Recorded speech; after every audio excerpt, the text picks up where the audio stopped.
If you're facing a billing hold on your Amazon Prime account, follow these steps to resolve the issue quickly. This guide will help you identify and remove the hold so you can continue enjoying your membership. Step 1. Check your payment method. Log into your Amazon account and navigate to your account section. Click on your payments to review your payment methods and ensure that your credit or debit card information is up to date. Step 2. Update payment information. If your payment method is outdated or invalid, click on Edit next to the card details.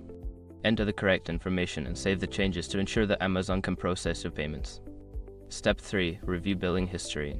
Go to your account section and select your orders. Check your billing history for any failed transactions or issues that might have led to the hold. This will help you identify the root cause. Step 4. Contact customer service.